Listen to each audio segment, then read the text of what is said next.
Good morning, everyone, and welcome to today's webinar. My name is Alex Paul from InvestorStream, and I'll be your host today. Presenting for you today is Echo IQ's Chief Operating Officer, Philip Wolfe, Commercial Officer, Dion Stridham, and Chief Research and Strategy Officer, Professor Jeff Strange, who will give a brief overview on the company's progress before a Q&A following the presentation. Questions can be submitted either through the questions section on Zoom or by emailing me at alex@investorstream.com.au. We will attempt to get through as many questions as time permits. A copy of the webinar will also be available on Echo IQ's website and social media platforms later today. But for now, I'd like to throw it over to Philip to kick things off for us. Philip, the floor is yours. Thanks, Alex, and welcome, ladies and gentlemen. As Alex said, I'm Philip Wolfe, Chief Operating Officer here at Echo IQ, and it is my pleasure to introduce two of my colleagues to provide an update to you today.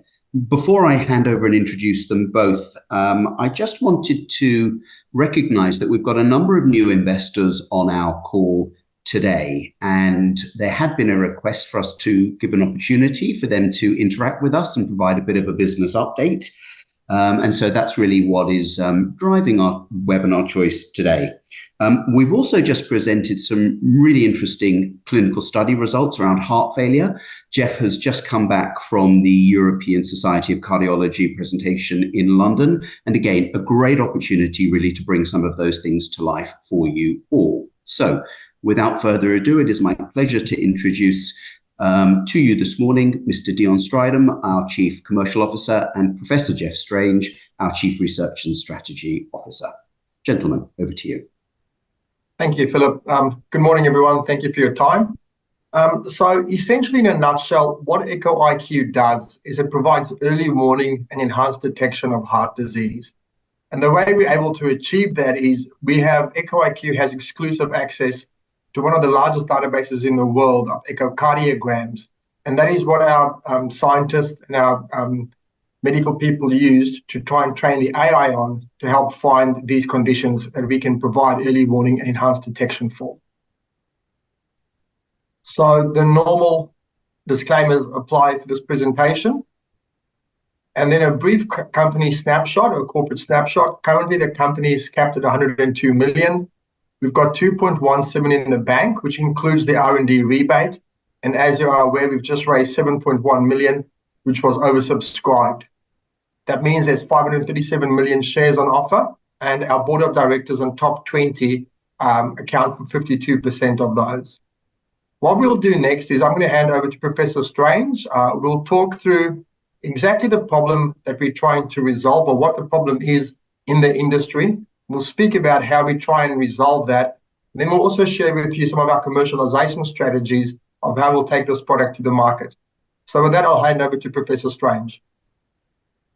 Thanks, Dion, and thanks for the opportunity of sharing some of our work with you all. As Dion said, my name is Professor Jeff Strange. I'm Professor in the School of Medicine at the University of Sydney, as well as the University of Notre Dame. I'm the Senior Academic Lead at the Heart Research Institute here in Sydney and on staff at Royal Prince Alfred Hospital. And I'm the creator, director, and the principal investigator of the database that supplies the echocardiographic information for the artificial intelligence to be developed. So the fact that heart disease is the leading cause of death worldwide is not really a surprise to any of you, I'm sure. It's a huge problem and something that we have been struggling to tackle for many, many years, even with substantial gains in both our interventional strategies and our pharmacotherapeutic interventional strategies. However, what's really not well understood is that the diagnosis from an accuracy perspective on the complexity of structural heart disease is actually quite difficult. And if you can imagine this picture on the right-hand side of the heart, this is a complex organ. It has multiple different chambers within it. It has different pressure gradients. It's got a number of different valves. And it's what we call a hemodynamic organ. In other words, it's constantly moving blood flow through this three-dimensional structure. And the number one diagnostic tool that we use for structural heart disease is what's known as echocardiography. And this picture in the middle of your screen is actually a two-dimensional pixelated representation of sound waves bouncing off the different density of structures. And that comes back to the imaging cardiologist or the sonographer that's doing the exam, and the interpretation of that beat-to-beat movement of the heart is on this two-dimensional screen. So it's actually really quite hard to do, and anything we can do to enhance the detection, both from an early warning perspective as well as enhance the detection of diagnosis, is something that's really sought after, and that's really what we're building with Echo IQ. So the first disease that we looked at is called aortic stenosis. This is a valvular disease. It's a problem with the main valve that comes off the main ventricle that pumps blood to the rest of the body. And without that valve intact and operational, the mortality rates are extremely high. So we have been working on this with our engineering colleagues and my colleague, Professor David Playford, working through to build the algorithm, to develop the clinical studies that validate the algorithm's performance. We've done this both here in Australia, and shortly I'll show you a couple of examples of that. We've done it at Beth Israel Deaconess Medical Center, which is a Harvard school up in Boston. We've done a US regulatory study, which is a randomized crossover study used for our FDA submission. And all of that has been completed and forms the basis for our US FDA submission, which we submitted earlier this year, and we're expecting the final conclusion of that submission and clearance of the product to be used in the market sometime in the next 3 to 4 weeks. So all of that work on the first product, which is a huge problem worldwide, has been completed, and the submission process through the FDA almost to the end of that normal cycle, and expecting a result very shortly. The product itself, and this is the product that's been submitted, is actually a software as a service. So it plugs into existing workflow, which makes it disruptive enough to cause or to help in the diagnosis, but not too disruptive in that you don't have to buy, completely reconfigure your laboratory with really expensive machinery. This works as software as a service. It allows the user to get real-time alerts in the outcomes of their patients. It does this in a rapid way. So when the artificial intelligence takes the information from the machine as the cardiologist or the sonographer is doing the exam, we've built a particular bit of intellectual property, which is called Echo IQ Connect, which takes that data, listens for the new scan, takes it up into the cloud, runs the artificial intelligence, and sends it back to the site, and it does all that in about 3 seconds. So this gives the clinician on site a almost 360 or a phenotype view of what's happening in the heart for that patient.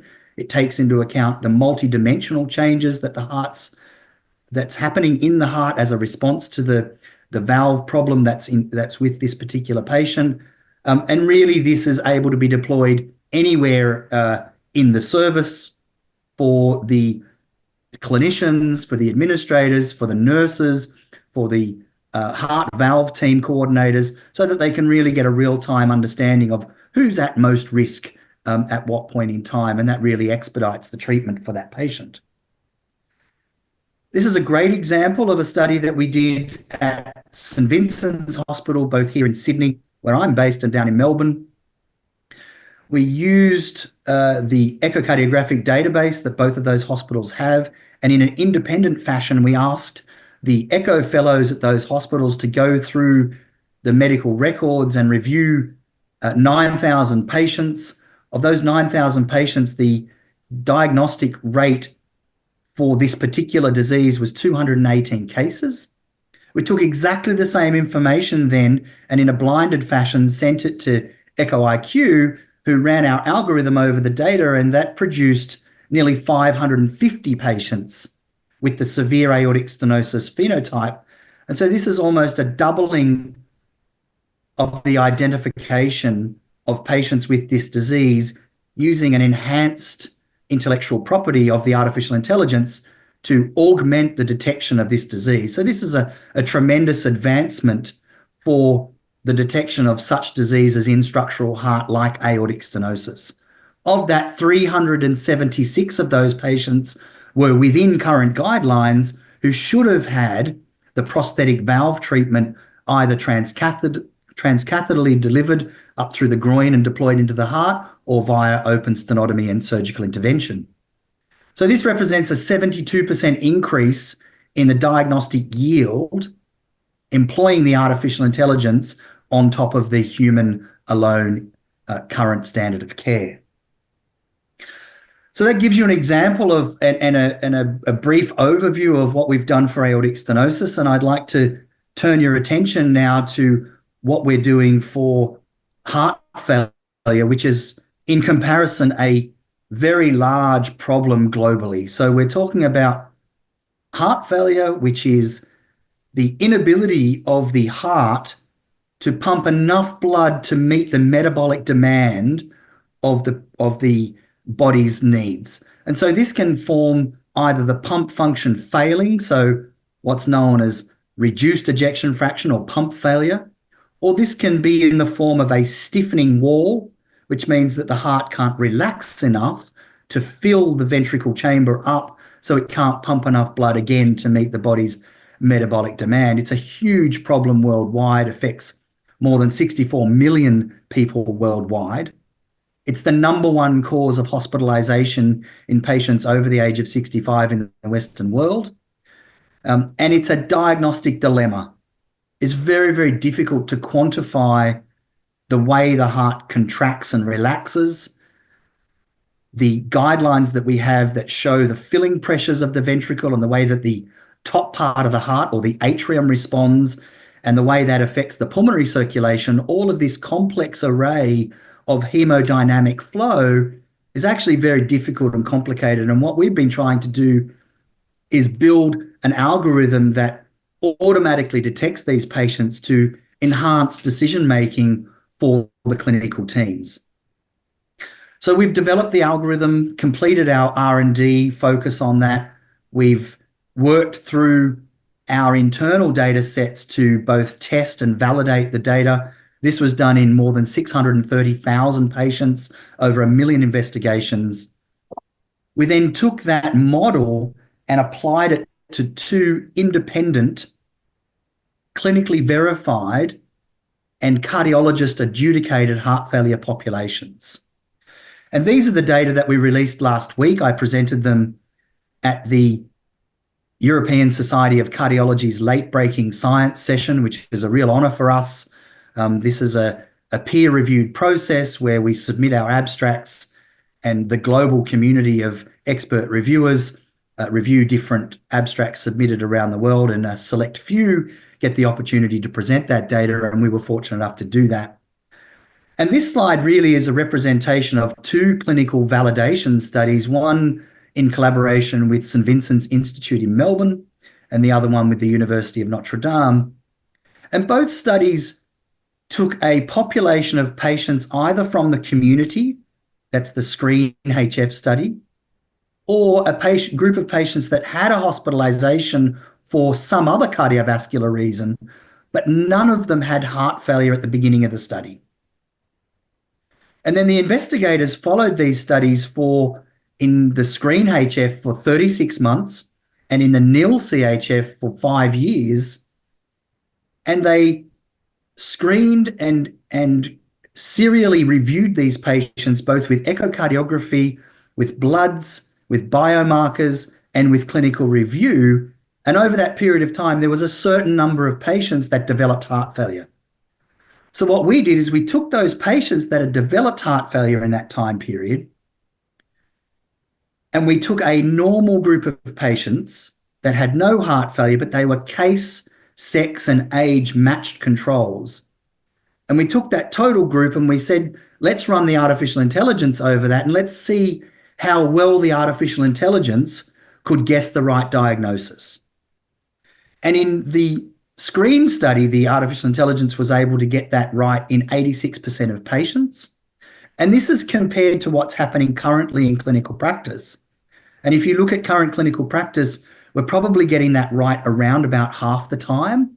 So this is a substantial increase in that study over and above the standard of care that's currently happening for our parents, for your grandparents, your mum and dad, the things that we know happen in so many patients right across the globe. So an advancement here is a real significant leap forward in our ability to detect these patients. And really what we're trying to do is expedite the treatment of guideline-directed medical therapy.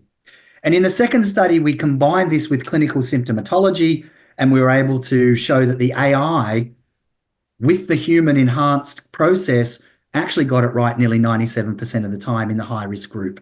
So this is a huge advancement forward with this technology. And with that, we're really rapidly progressing now our pathway to FDA clearance with a whole heap of things underway currently to really turbocharge this on the back of what we've learned from our first product in aortic stenosis. We expect to expedite this process, and we're really turbocharging our efforts to take this data that we've generated, validate this in the United States, and put this into the FDA as soon as possible.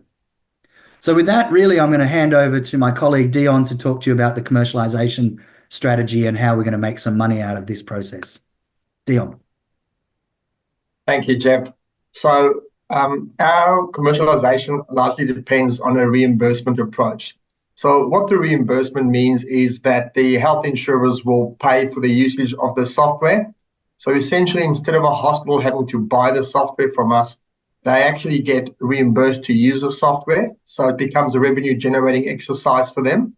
And what we have in place with these hospitals is a revenue share agreement where Echo IQ will retain 25% of the reimbursement and the hospital the remainder. So on average, the reimbursement rate for aortic stenosis using AI is around $68. And you can see that even with a small penetration of just 10%, that's 8.5 million in annual recurring revenue. The key thing to keep in mind is that the margins on our revenue are really high. This will be mid to high 90s. This is software as a service and it gets deployed remotely. If you then flip over to heart failure, you'll see that the reimbursement rate there is substantially higher. It's 284. And the reason it's so much higher is that for heart failure, the 30-day readmission rate is 25%. So this means if a patient has gone to hospital, they've had their treatment and they get readmitted for whatever reason within 30 days, the hospitals actually pay severe penalties, up to 3% of their annual revenue. So they really want to be able to identify these patients and make sure they put them on appropriate medication and treatment so that the readmission rates don't happen. And you can see there the 10% penetration rate. If you combine those two, that is 50 million ARR per year. If you look at the second option is through licensing. So there's three clear groups here. So you've got your device manufacturers. So I want you to think of the likes of GE, Siemens, Philips. We've got the pharmaceutical companies who make the drugs for heart failure. And then you've got the hardware producers, the ones that make the valves for aortic stenosis. The last two, the pharmaceutical companies and the hardware producers, the easiest way for them to increase their revenue is to increase diagnosis. That's the way they make more money. If you can increase the diagnosis, you increase the usage. And so myself and Professor Strange and the company have actually had advanced discussions with all the major players in this field. We're under NDA with a number of them, and we're continuing our dialogue with them. These are fairly lengthy discussions, but very fruitful so far, and we'll continue to walk down that path with these various partners that we're speaking to. We can just go to the next slide, Jeff, if you can speak to the advisory board, please. Yeah, I think it's really important that we get a collegial support network, particularly in the United States, to make sure that we've got a top-down approach with our key opinion leader strategy. And we've really worked very, very diligently, I suppose, to make sure that we've got the best of the best, the who's who in cardiology, the likes of Michael Mack, for example, at Baylor Scott and White. He's the #1 person worldwide in valvular heart disease, and his level of influence across the globe is really profound. We have people like Jim Thomas or James Thomas on the screen at Northwestern in Chicago, who recently has only just retired from being the lead ultrasound consultant scientist to NASA. And we've got people like Huon Gray, who's the former Czar of Cardiology for NHS England, which is basically the entire operationalized boss of cardiovascular disease for the whole of the NHS England. David Ouyang, who now is the chief editor of the New England Journal of Medicine Artificial Intelligence Group, one of the leading lights in artificial intelligence, along with his colleague Partho Sengupta. And of course, Jordan Strom, who is really leading the charge over in the US, about to deploy our software in his service at Beth Israel Deaconess Medical Center, is also on the board of the American Society of Echocardiography, and Madeline Jakowski, who is a sonographer. So we're really building a framework of incredibly important individuals to support the direction and give guidance scientifically to ensure that the products we're bringing to market meet the unmet need of the clinical community. And this top-down approach really is an incredibly important strategic angle that we're deploying over in the United States. So with that, I'll hand over to Dion to make some concluding remarks. Yes, so if you're a legacy shareholder, thank you for your support. If you're a new shareholder, welcome to the team. What can you look forward to in terms of news flow? So firstly, as Professor Strange mentioned, the FDA application has been submitted. We anticipate a response any time now. You will see a publication from a very well-known and very well-renowned US-based institution, which is a validation study. Our FDA submission for heart failure will be submitted soon as well. So that will give us a second product in the market, hopefully within 12 months.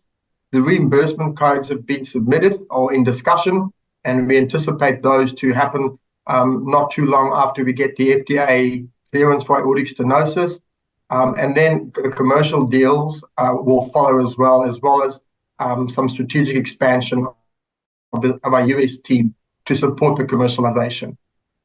So that concludes the slides that we had prepared for this presentation. Both myself and Jeff are now ready to answer any questions that you may have. Thanks, Dion. Thanks, Jeff. Well, we've had a number of questions that have come through both in advance of the presentation and during the presentation. So thank you to all of those people who have submitted questions. During the presentation, I've tried to sort of group them into a few major themes. So I'm going to kick off with the first one. So when we look at AI in cardiology, specifically competition, there are companies that are actively using AI and various techniques in cardiology. We've got one who's asked us about AI in cardiology generally, another who's asked us specifically about heart failure detection, and they've seen some information out there. Jeff or Dion, perhaps you could tell us a little bit about how we see competition and how, in fact, we might see ourselves as being different. Yeah, I think what I might do is take the AI in cardiology and a little bit of the differentiation and leave the commercial competitor discussion to Dion. So AI in cardiology, I think really what we're looking at now is enhancing our ability to practice. This is not about replacing the cardiologist, but it is about democratizing skill level.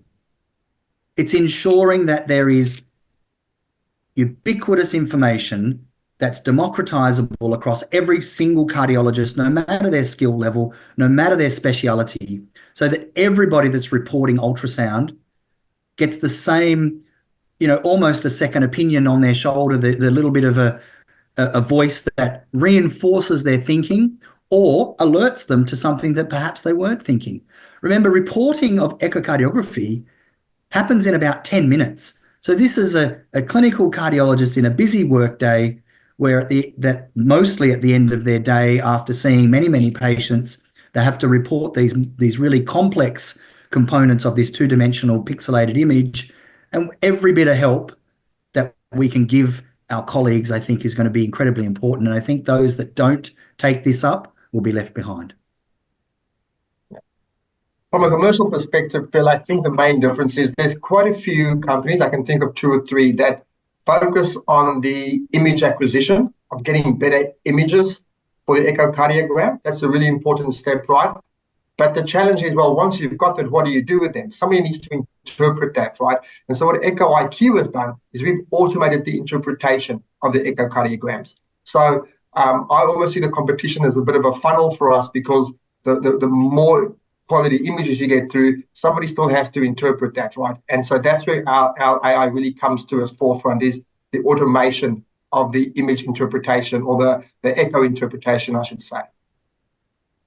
Terrific, thank you. We've also had a question specifically around barriers to adoption of our technology from both a sort of clinical or medical perspective, but also from a commercial perspective. What do you see as the barriers to adoption? What's in our way? So Dion, I'll take the clinical again, if that's okay. So I think, if I can be so bold as to say that perhaps, about a year and a half ago, we were really messaging and communicating to our colleagues about the missed patients. And really that didn't go down very well.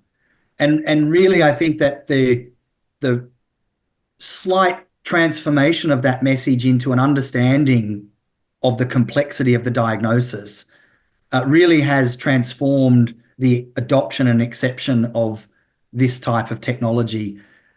The other thing that we're doing, and I think we've done this very specifically, is to, although the AI sits within a neural network and it's quote unquote black boxed, we've been very forthcoming in our explainability components. So we allow the clinical teams to understand the numerical values that are driving the decision support software's conclusion. And that's really an incredibly important part of adoption in the clinical setting. Commercially, Dion, that it's a complicated process that I'll let you articulate. Yeah, so the commercial barrier is it's typically a fairly long lead time and a sales cycle. So what the company has done really well is we've started with integration agreements already. So we've got signed agreements with StudyCast, we've got signed agreements with SciImage. So what this means is these are systems that are already integrated within the hospital. And so instead of starting from scratch and going through the lengthy sales cycle, getting through IT, getting through all of those compliance hurdles that you would expect, we already kind of circumnavigated that by piggybacking onto their highway that they've got into these hospitals already.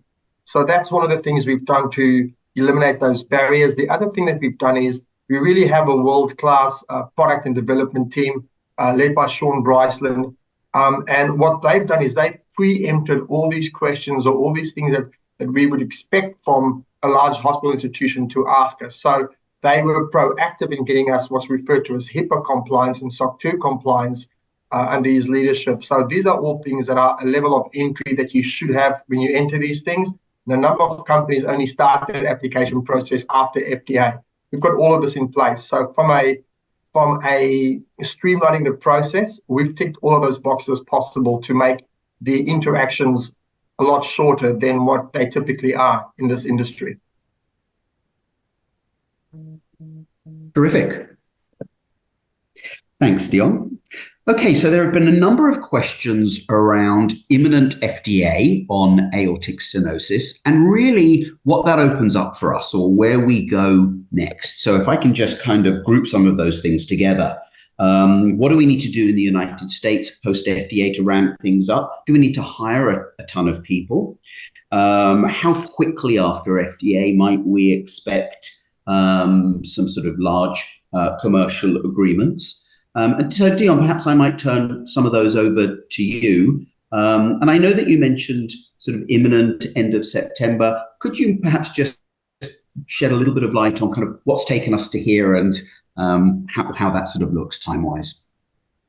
Yeah, sure. So a couple of things to keep in mind. So what we've done to start what we refer to as seeding the market is we've got signed agreements with a number of facilities in place as we speak that are currently using the product under a free usage experiment for a period of time until such time as we get our FDA clearance. So what this allows them to do is get comfortable with the product, it gets them comfortable with the features and how the technology works.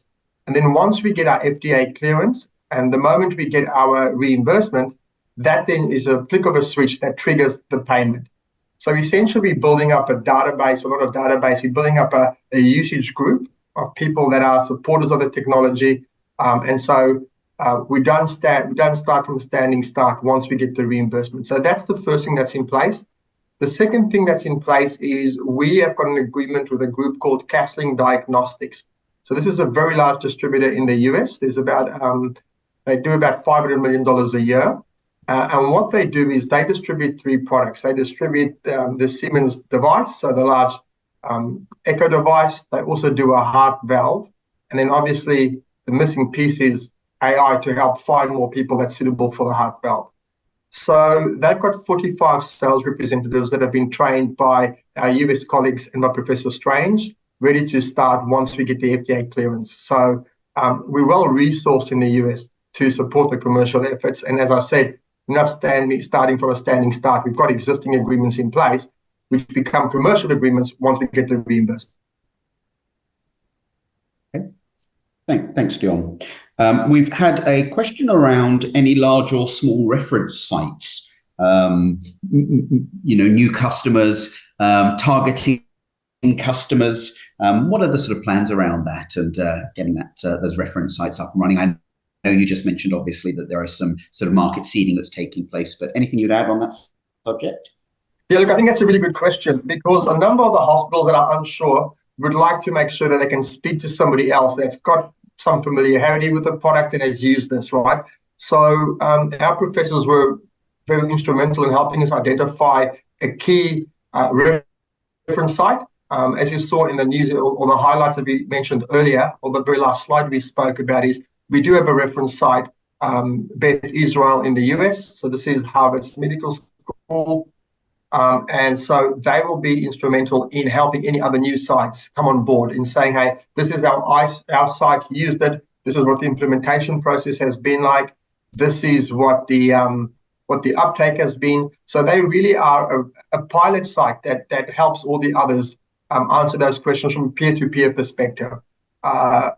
Jeff also mentioned that there's a new study coming out soon that is actually referencing the Beth Israel site as well. So this is where you can call somebody independent and get some support. And I think we've done exceptionally well with getting the likes of Beth Israel to support and embrace the technology. They get thousands of these offers all the time. And I think I know for a fact, the reason they decided to be a reference site is because they truly believe in the science and what it can do for a hospital and for patients.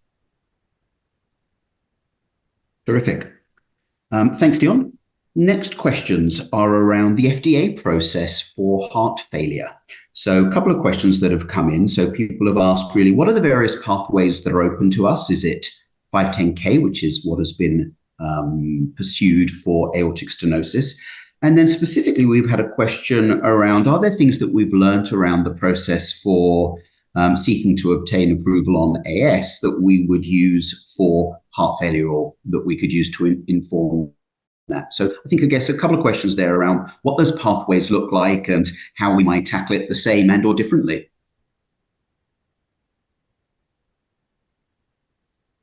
Oh, Jeff, you're on mute. Thank you. The 510K option is absolutely a no-brainer to go down that pathway. I think it's certainly one of the paths to least resistance, and it makes perfect sense.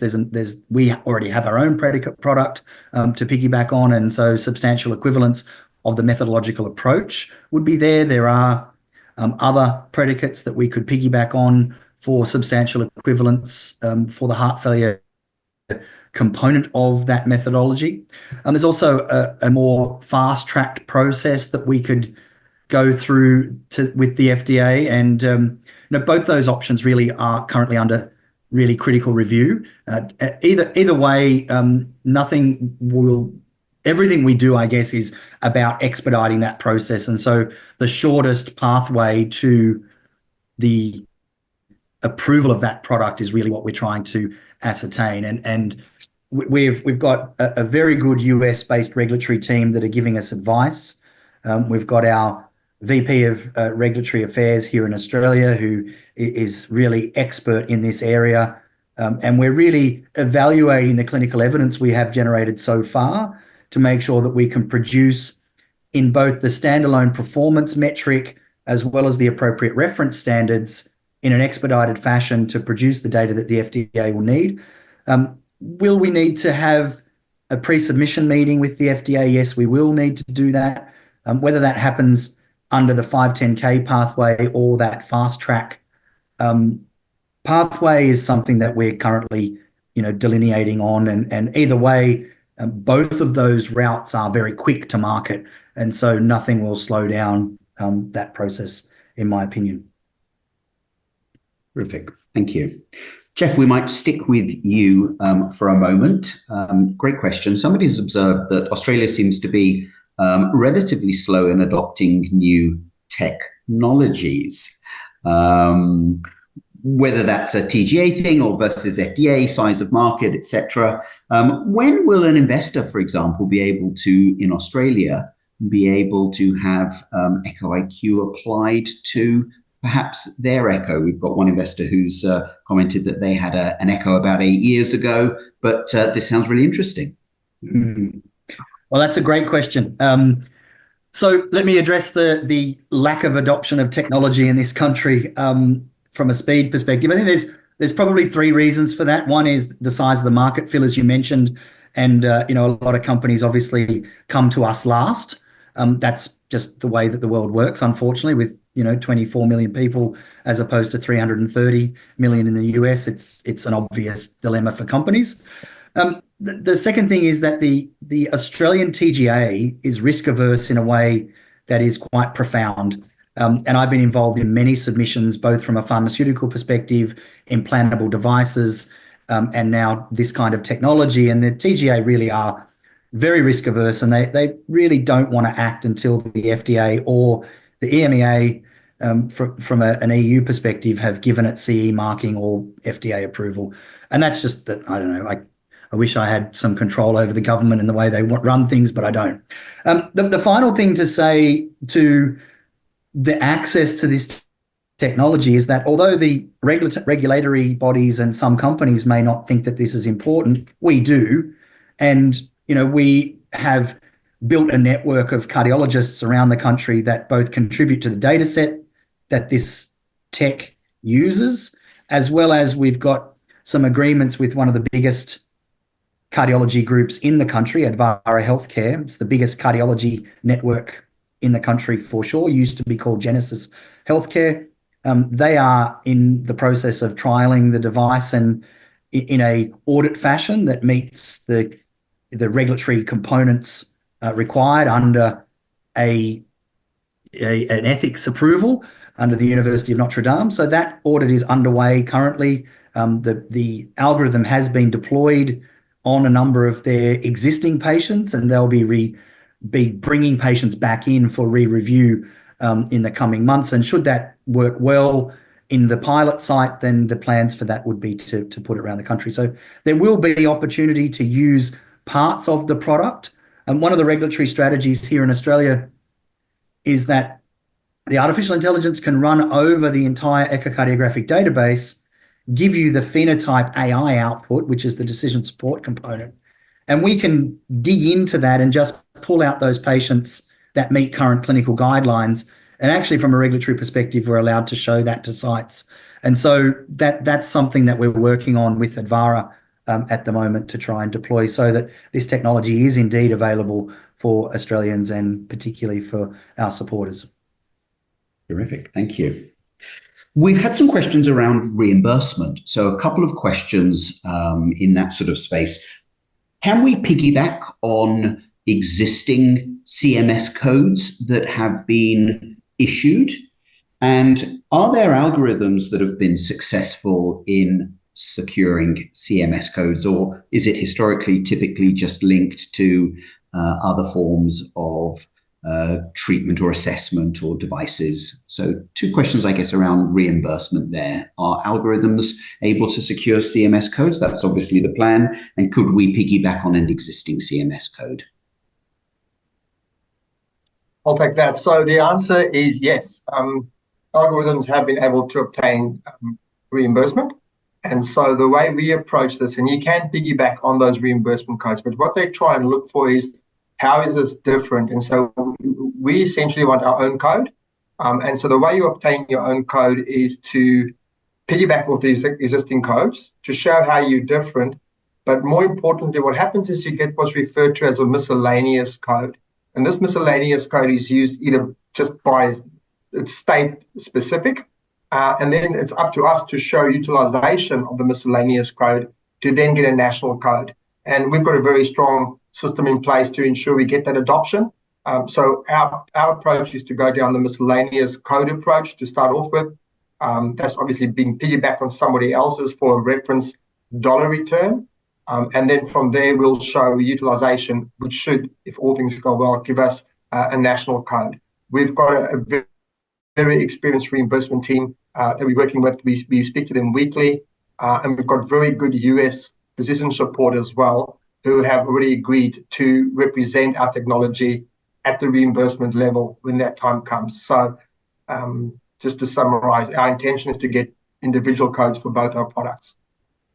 Terrific, thank you. We've got about 2 or 3 left, just to let everyone know how much longer we've got to run. We've had a question around the sort of profit potential between heart failure and aortic stenosis. Dion, I know when you spoke to your slide, you talked, I think, a little bit about sort of higher reimbursement rates, I think, on heart failure. That might have something to do with rates of rehospitalization, etc. Can you clarify, does that mean we sort of see greater profit potential around heart failure than aortic stenosis?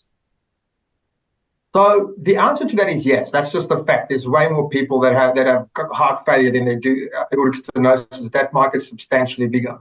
What I don't want people to think is that we require heart failure to be a successful company, because that's not a true statement. Aortic stenosis by itself is a company maker. If you add heart failure on top of that, that's just extra jet fuel. But the harsh reality is that heart failure is the #1 reason for hospitalizations for people over the age of 65. So it's a big problem that has to be fixed. And then secondly, as I mentioned, there's this 30-day readmission problem that they have with heart failure, because it's so hard to detect that these patients end up back in hospital for something else. But it's all as a reason of the heart failure. And they get paid substantial penalties for that, right? And not only do they pay substantial penalties for it, they actually get published every year in the US, where they show the hospitals that have had the highest readmission rates, right? So it's a bit of a name and shame. So this will absolutely get picked up and used. And the other thing, Phil, that I want us to think about as well is that once the large sites start using it, miss and delayed cardiovascular diagnosis in the US is the 3rd largest reason for medical litigation. So you can imagine if a big university hospital starts using this and the others are not going to, you are kind of exposing yourself to some form of litigation. So we believe that with the right sites in place, the largest university hospitals with good reputations, once they adopt that, it will be very hard for other hospitals to justify why they decide not to do it. So that's just something else for everybody to keep in mind. But just to summarize, your first answer is yes. Heart failure is much larger than aortic stenosis, but both of them are individual company makers. You don't need the one to be, or the other one to make the company successful. And if I could just add, Phil, to that, I think the underdiagnosis of aortic stenosis is unbelievably big. So I've been very privileged to lead a project in the United Kingdom recently with every major society. So this is the British Cardiac Society, the British Society of Thoracic Surgeons, the British Interventional Society, and the British Society of Echocardiography. And I was very privileged to lead that program. We looked at all of their strategies, compared what we've found in our very, very large echocardiographic database from an incidence and prevalence perspective of the disease, and compared that to the ONS in the UK, which is like our Bureau of Statistics. And what we found is that actually they're probably treating about 10% of patients. So we absolutely need to deploy this software in a way that ubiquitously, universally gives the same information to every cardiologist right around the globe. And the misdiagnosis rates are quite concerning. And I think although we don't want to overemphasize the missing patients, we want to emphasize the complexity, but that complexity does mean, in fact, that patients are going without. And so the need for the aortic stenosis product is so high that we need to get that into the market. And I think, as you said, Dion, you talked about 10% penetration of 5 million studies that are done in the US. I know for a fact that there's one site in the US that does that entire 10%. So I think that this really will be something really significant moving forward.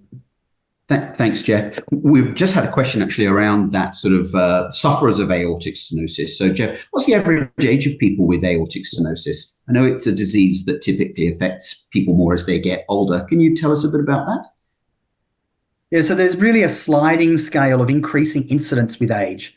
And so typically above the age of 55, and really the increasing severity of stenosis happens as you get older. This is not a disease of necessarily the elderly, but it is a disease of the older population above the age of 65. And there's varying studies that look at the range of this being between 1.8 to 2% to nearly 4% of the population over the age of 65 developing aortic stenosis. Etiologically, pathophysiologically, it's a very similar process to atherosclerosis, which is what forms the plaques in the coronary arteries that causes heart attacks. And so those things kind of go a little bit hand in hand. And so the underlying disease process mimics the formation of those plaques on top of the valve. And so that's the really the age bracket we're looking at. And what's interesting is the studies that Dion mentioned, the 5 million echoes that are in the US, that's only for the Medicare population in the US. So that's only in those patients that are in that segment above the age of 65, and that's only for the patients that have Medicare coverage for the potential evaluation of aortic stenosis. In fact, there's more than 30 million echocardiograms done in the US every year. So I think that the company's being very wise in being circumspect and conservative in that approach, making sure that we really deliver an appropriate message to shareholders on what we can deliver in this space. It's really nice. Thanks, Jeff. Last big sort of commercial question that we've had through really centers around the types and the numbers of organizations that we might be engaged with commercially across sectors. So we've talked obviously a lot about healthcare providers, hospitals, but in addition to that, somebody raises questions around pharma businesses, device companies, hardware companies. Some of those, of course, might be interested in what we're doing. Dion, could you shed a little bit of light on that? Yeah, so our primary market is obviously the hospital market, right? And which is what we're currently pursuing. But there's no doubt that the pharmaceutical companies, the hardware producers and the valve producers, they make money one of two ways. They either develop a new drug or they increase the diagnosis of an existing drug, right? These are all multi-billion-dollar drugs. I think there's 3 new drugs in phase 3 studies for heart failure. Myself, Professor Strange, and Professor Playford have had advanced discussions with a number of these players. Having been on the buy side myself, I know that these players start looking at you way more seriously once you de-risk, right? And a de-risk for a pharmaceutical company is clearance. They would rather pay extra for a cleared product than take a risk on something that hasn't been cleared. So I anticipate that the discussions will get amplified post-FDA clearance, but we've had advanced discussions. And it makes perfect sense from that perspective because there's really good long-term evidence of people going on medication at an earlier stage and falling through on that medication. There's really good long-term evidence for people getting a valve at an earlier stage and the long-term benefits for it. So we'd be crazy not to consider those conversations. And as I said, they've started with earnest, and rest assured, we're speaking to all the right people in that space. Terrific. Last couple of questions then. Beyond aortic stenosis and heart failure, are we looking at other conditions? Obviously, you've painted a picture, Dion, AS and heart failure, big conditions for us to attack. Is that it, or are there some other things at some point in the future, do you think? Or Jeff even? So let me give my view of this. Obviously, structural heart disease and the diagnosis of structural heart disease primarily from echocardiography is really where we're focusing. What we want to do is build anything that can give an early warning and an enhanced detection of cardiovascular disease, specifically structural heart disease. So that involves all of the valves. So there's the aortic valve, there's the mitral valve, there's the tricuspid valve, and there's the pulmonary valve. So they're ripe for investigation. It also involves all forms of heart failure and cardiomyopathies. There's things called hypertrophic cardiomyopathy, where there's a thickening of the ventricle that causes the difficulty in filling and contraction. There's things like amyloidosis, which is an infiltrate to the cellular structure of the muscle, which causes the muscle to become weak. There's both the systology and diastology of heart failure, and both of those are important components to pursue. There's aspects of congenital heart disease, where babies are born with holes in their heart that are primarily identified on echocardiography. In addition to that, there's moving this whole algorithmic decision support into primary care. And primary care is a bigger behemoth, of course. And when I mean primary care, the United States refer to it as primary care. We refer to it here as general practice. But it's the first port of call, and there's little handheld devices now that work really well. They don't give a full picture, as in they don't take all of the different types of angles that you might want to see in the heart, but they give a very nice overview. And what we're missing there is guidance on the decision to refer or not refer. And that's where the algorithms, particularly the heart failure algorithm, will absolutely shine. And so that's, obviously next on the radar, to have conversations with those manufacturers and have this embedded in the reporting for that. And then, a future view, further horizon view, I guess, is once all of those components are adopted in clinical practice and, we're screening patients really eloquently in primary care, improving diagnosis, improving the earlier detection and warning of these patients, then, perhaps there's a direct-to-consumer play further on down the road. Terrific. Thank you. That covers pretty much all of the questions that I've got visibility of. Before we wrap up, Alex, any questions that have come through that you think we haven't covered? No, I think you've covered them all. You've been very quite thorough with the Q&A, and I appreciate Dion and Jeff taking the time to answer some questions. So, Phil, if you have any more questions on your end, otherwise we might just wrap up. No, I'd like to thank everyone who participated. Thank you all for your questions that came through. We had a lovely note of acknowledgement, I think, on the Q&A, someone who really found it useful and interesting. Jeff and Dion spoke with clarity, knowledgeable insights. They understand the business and the space around this a lot better. So thank you very much for your feedback. Thank you for appreciating the moderation as well. Jeff, Dion, Alex, thank you, and thank you all for your time. Thanks very much, Phil. Thanks, Alex, and thank you all for listening. Cheers. Thanks, everyone. Thanks for your time. Thanks, everyone. Before I go, a recording of the webinar will be on Echo IQ's website and social media platforms later today. That wraps it up for us here. Thank you, everyone. Have a great day. Thank you.